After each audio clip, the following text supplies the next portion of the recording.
Hi there, everybody. Welcome back to 3 News Now. I'm Stephanie Haney, and today is Friday, May 21st. Welcome to the end of the week. Thanks for being here for your top stories from WKYC.com and our WKYC app. We start with an update from Cedar Point. Cedar Point is the latest business to change its mask rules in relation to the new CDC guidance. We now know that Cedar Point will not be requiring masks. They are recommended, but not be requiring them for fully vaccinated people, whether they are indoors or outdoors. Now, that's a change to the initial policy we saw when the park opened last week, which required everyone aged 10 and older to wear a face covering while you were indoors unless you were eating or drinking. So now, no requirement for masks if you are fully vaccinated. Now, park spokesperson Tony Clark said that Cedar Point will not be asking guests to provide proof of vaccination. They will be relying on the honor system. That being said, if you are unvaccinated, ages 10 and older, you will be required to wear a mask while indoors unless actively eating or drinking. And unvaccinated guests, however, while in the outdoors, will not be asked to wear a mask, will not be required to wear a mask unless they're not able to stay 6 feet away from others.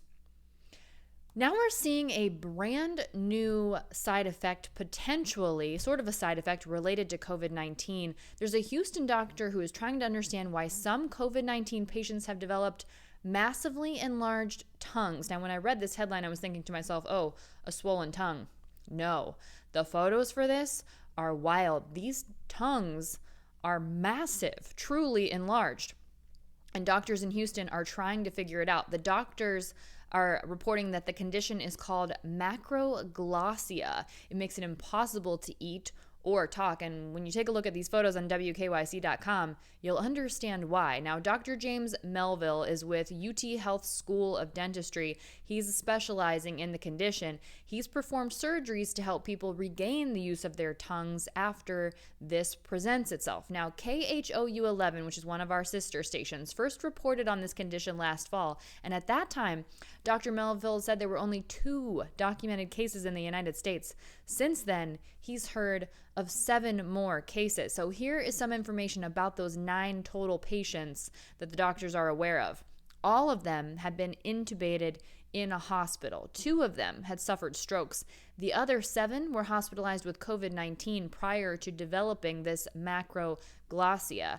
Now, Melville says that the patients who survived COVID had inflammatory cells in their tongue tissue. And the doctor says that means there's something about the virus that is making certain people prone to this rare condition. Dr. Melville says he thinks it has a lot to do with where the virus is attaching itself and the body's immune response to it. So he's now doing a study to figure out if there's a common link between those patients' genes, those 9 patients who have exhibited these symptoms. He says if the doctors can answer that question, they can hope to figure out how to prevent it. I'm telling you, these photos are wild. You got to look at WKYC.com. All right, now let's talk about the COVID-19 numbers from the globe, from the U.S., and here in Ohio. Globally, according to Johns Hopkins University, the total number of COVID cases is now at 165,685,270. Here in the U.S., that number is 33,069,942 total reported cases. We have 20% of the global cases. Reminder, the U.S. has 4% of the global population. The total number of deaths across the world now at 3,433,811. Here in the U.S., we have 17.1% of those reported deaths with 588,859. Here in Ohio, we have the latest data from the Ohio Department of Health. We've seen 1,004 new reported COVID-19 cases in the last day. That's down from yesterday. Now, yesterday, when I reported to you the number of cases per 100,000, I actually gave you last week's number. So that updated number is 97.1, and that came out yesterday. Now, again, this is just interesting information to have, more information to have, because the removal of the health orders here in Ohio no longer depends on that. They'll all be dropped June 2nd, according to Governor DeWine. We now know that there have been 81 more reported COVID-19 deaths since we last looked at the data on Tuesday. That total number now is 19,709. 105 more people have been hospitalized with COVID-19 in the last day, and right now there are 781 people in the hospital. These numbers are all down, these hospitalization numbers. 231 of those people are being treated in an ICU, and we've seen 15 new ICU admissions in the last day. Looking at our COVID-19 vaccinations here in Ohio, more than 38% of Ohioans are fully vaccinated. That's close to 4.5 million people, and 34,000 more people in the last day have gotten their final COVID-19 vaccine shot.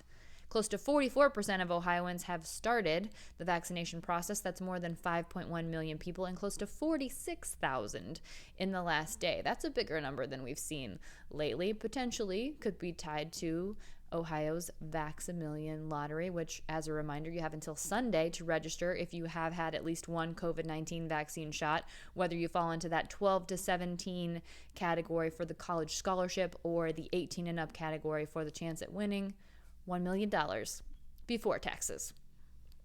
All right, this is an interesting story that people are clicking on WKYC.com. Sometimes we get news from around the country. This comes out of Florida and it has a lot of parents very upset because a school in St. Johns, Florida, in St. Johns County, has altered female students' photos to cover up the upper part of their chests. Now, it was a 9th grade student that one of our sister stations talked to, and she was wearing an outfit that the school told her met the dress code, but then the school edited the photo and made the neckline higher to cover more of the young girl's chest. This is happening at Bartram Trail High School in St. John's, and the parents are very upset. That particular student that First Coast News spoke to said that she believed it was a double standard, and she pointed out that members of the boys' swim team were in the yearbook wearing Speedos. She says it doesn't make any sense that they looked at that and thought that was okay. They looked at her and said it was not okay. Now, her mother said that the school never contacted her about a retake, and parents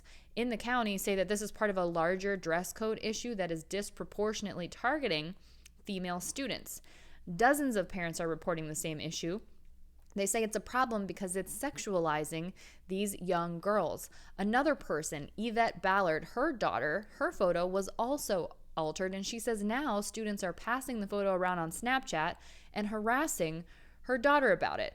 The mother says that they're all getting backlash and they had nothing to do with it, and they've made them even more of a target. Now, the school district says it's offering refunds to any parent who calls about the issue. But the yearbook is already done. So what's been done is done. But apparently you can get a refund if you're one of those people who is upset about it.